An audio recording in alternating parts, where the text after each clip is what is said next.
saan pa man magmana, kundi sa palamuran nilang dating presidente, si Digong, yung vice presidenteng walang modo na si Sara Duterte, like leaders, like followers, puro walang modo.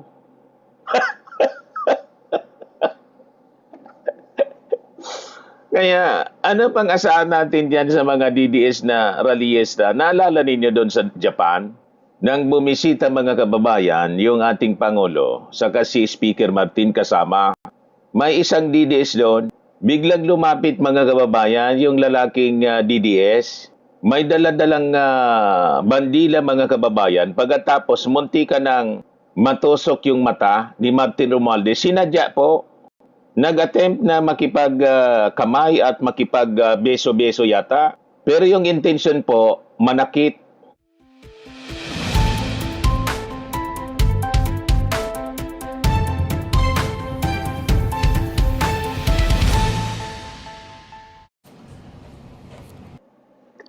Hello po mga kababayan, si Dante Maravillas. Si Jose Claire Castro mga kababayan, kinuyog pala ng mga DDS na rallyista doon sa Vancouver, Canada.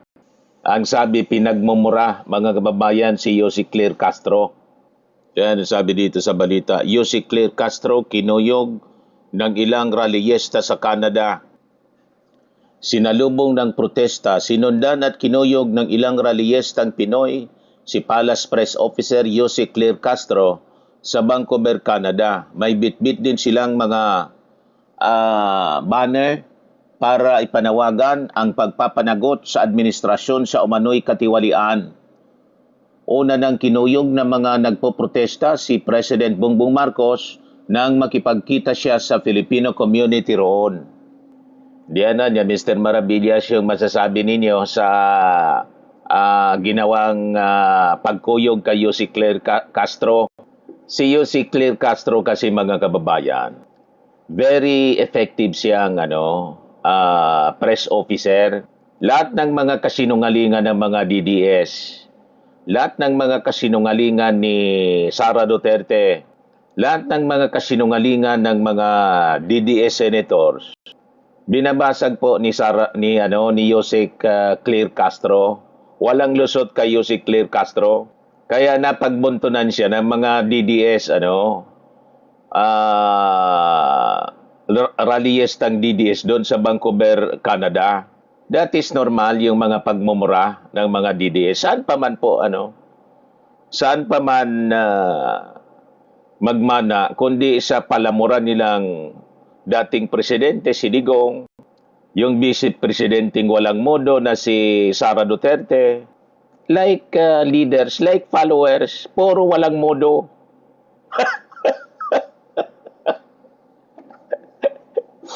Kaya ano pang asahan natin diyan sa mga DDS na rallyista? Naalala ninyo doon sa Japan?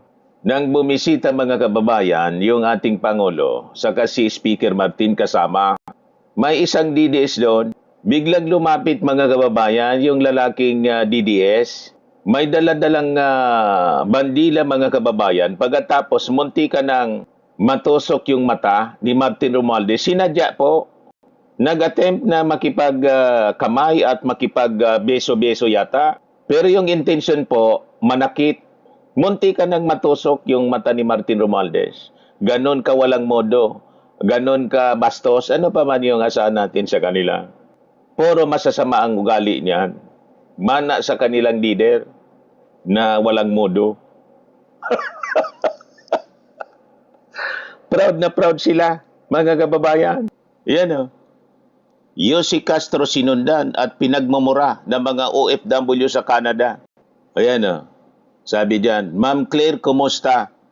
Sabay, pakita ng placard nila. Pwede mo bang sabihin sa president natin? Patulong na maimbestigahan ng flood control at drug control. Ibalik ang pera. Binibili ninyo na lahat ng mga congressmen. Binibili daw yung mga congressmen, mga kababayan, na sumuporta sa impeachment laban kay Sara Duterte. Yun ang narrative, mga kababayan, ng mga DDS. Yun ang narrative ni Amy Marcos. Unang-una mga kababayan, yung sa flood control investigation, yung ating Pangulong Bongbong yung nangunguna sa pagpapaimbestiga. Gusto kasi nilang baliktarin yung kwento. Ang gusto nilang imbestigahan si Martin at si President Bongbong Marcos. Gamit yung mga peking mga testigo nila, yung mga 18 kargador. Si Digong mga kababayan, malinaw. Inamin niya na massive yung korupsyon sa gobyerno nung kanyang panahon. Alam niyang pinagkikitaan ang flood control at may ghost flood control projects during his administration. Pero ang tanong natin, nagpaimbestiga po si Digong? Hindi po siya nagpaimbestiga. Ang nagpaimbestiga mga kababayan, yung ating Pangulong Bongbong.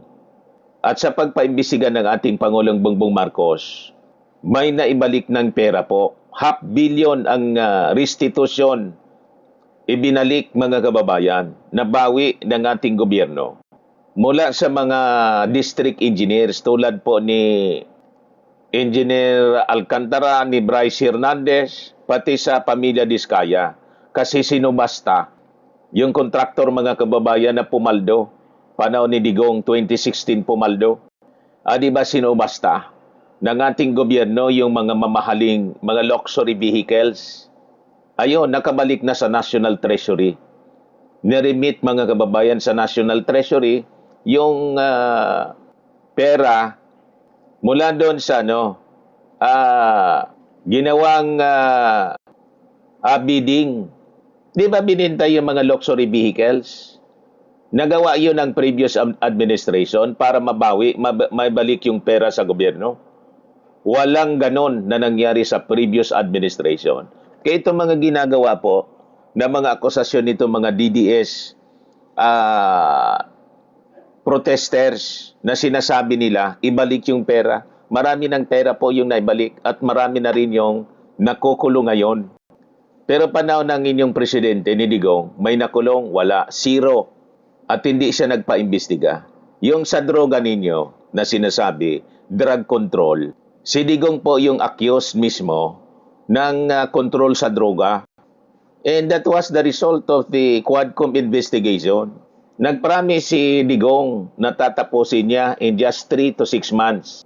Hanggang ngayon po, seryoso pa rin mga kababayan yung problema sa droga. Pero nilalabanan ng Marcos administration. Pero walang namamatay. Bloodless campaign laban sa droga. Pero panahon ni Digong, ano nangyari? Bloody campaign. Kaya nga siya naharap sa kasong crimes against humanity at si Bato de la Rosa nagtatago. Di ba? So, puro kayo fake news. Never na na-involve po sa droga yung Marcos administration. At sa flood control, siya yung nagsasagawa ng seryosong investigasyon. Kaya mali po yung inyong mga pinagsasabi. Pero hindi na kami nagtataka sa inyong kabastusan tulad ng pambabastos ninyo pagmumura dito kay Jose Claire Castro. Kasi nga, mga walang modo kayo tulad ng inyong mga leaders. Puro walang modo. Alam namin, kasi kaya nga si Sara Duterte na-impeach at magsisimula na yung impeachment trial by Monday. Wala na pong lusot. Di ba? Kaya kayo galit na galit kasi pinapanagot yung mga totoong sangkot dito sa kung ano-anong mga korupsyon sa gobyerno at kung ano-anong mga krimen. O ito, mga kababayan, yung mga bastos na DDS na hindi tayo nagtataka kung bakit sila mga bastos kasi nga like leaders, like followers. Yan o. Hindi naturuan ng magulang, puro mga walang modo. Yan o. Nagtatatakbo siya, papalapit kay Jose Claire Castro para murahin, bastusin, at proud sila. Viral.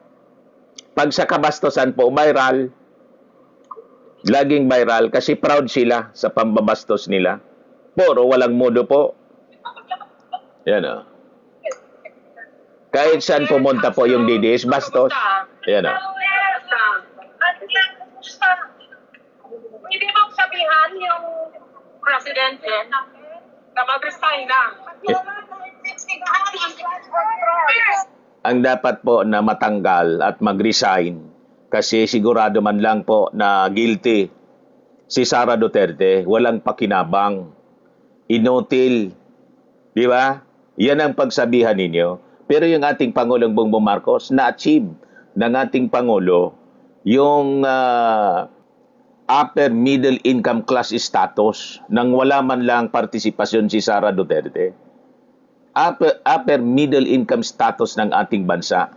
Napakagaling ng ating Pangulo. Pagkatapos, sasabihan ninyo na mag-resign na. Si Sara dapat na mag-resign kasi inutil. Yan o. Ibalik ang pera. Binibili nyo na lahat ng mga congressman, mga senador. Puro false accusation po. Fake news.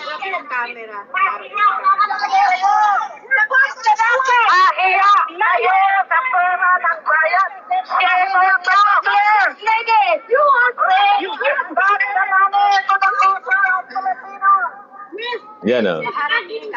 Hindi pinapakita yung mukha.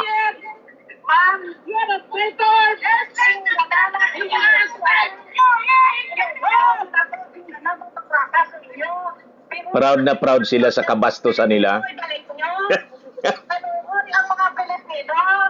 Ano? Bisaya. Ayan o. Sinusugod si Yossi Castro.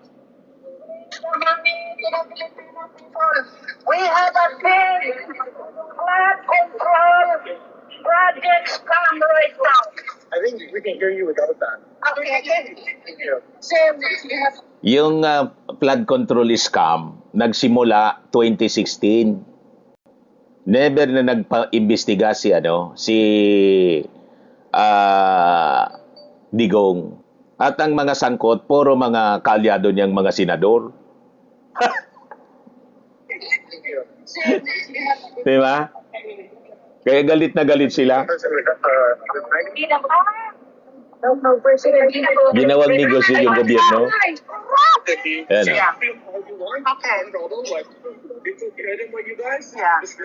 We don't. We are harmless.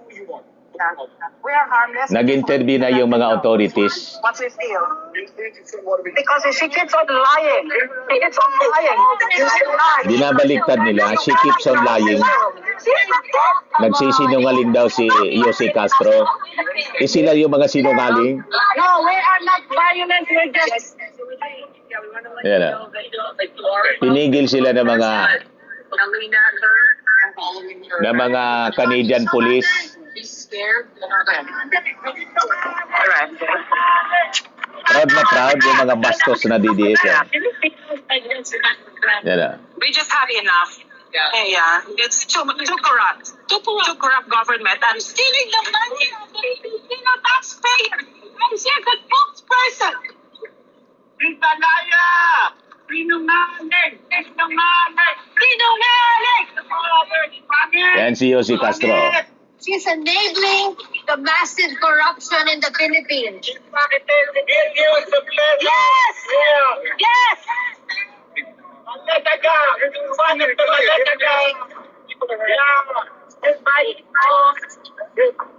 Ganyan sila kabastos, kawalang modo. Shame on you! Liars! Kita ninyo, proud sila sa pagmumura. Manang-mana sa leader nila.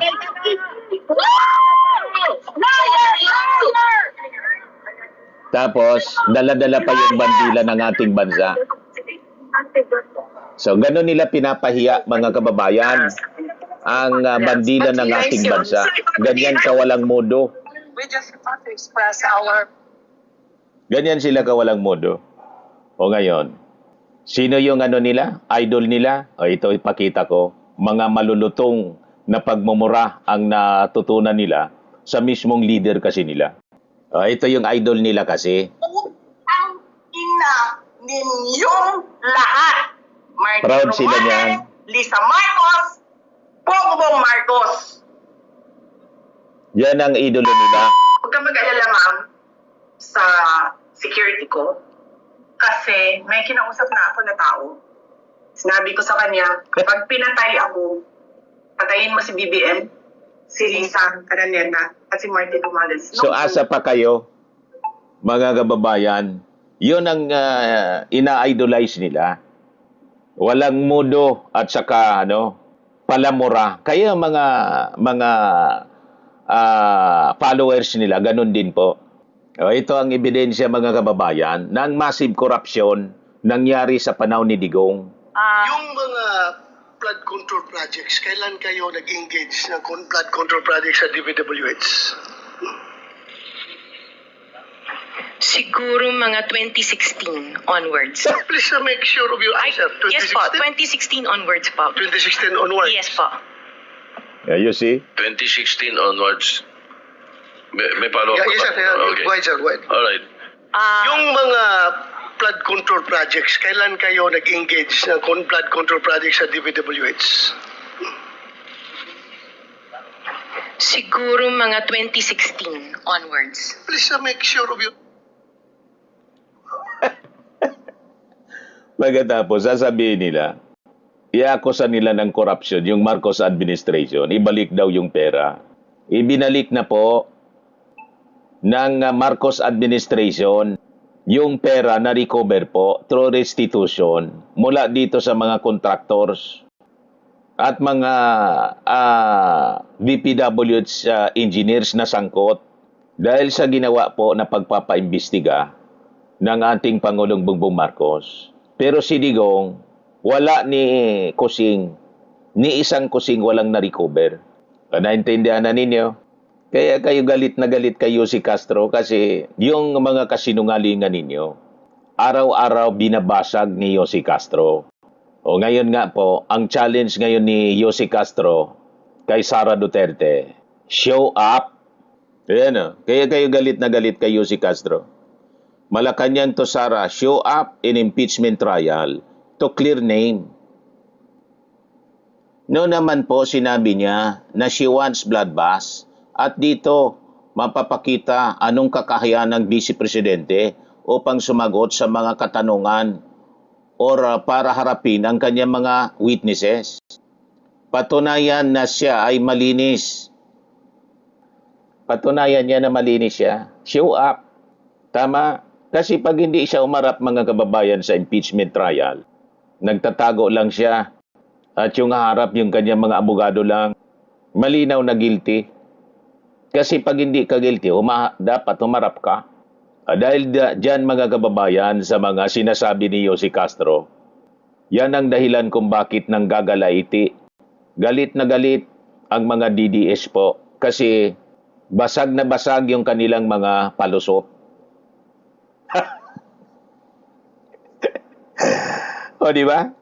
Kahit araw-arawin ninyong pagmumurahin si Yossi Castro, hindi mababago ang kapalaran ni Sara Duterte. Mababago lang ang kapalaran niya kung magtatagumpay siya na baliktarin yung hawak na mga ebidensya ng defense. Ganon lang yun po, mga kababayan.